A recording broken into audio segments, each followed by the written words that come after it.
also from my agency, Nuclear Malaysia. Okay, so the topic that we present today is SSDS and individual monitoring system in Malaysia. Okay, there are 4 participants here that makes this slide. Okay, firstly I will go to the slide of AELB Atomic Energy Licensing Board.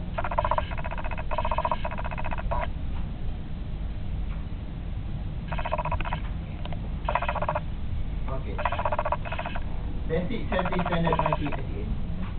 This is the resolution that we follow in Malaysia. There are 4 regulations here. Regulation 26.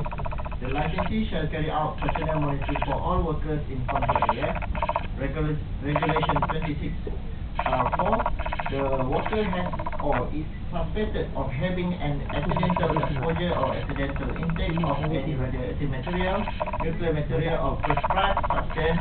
The assessment shall be carried out immediately.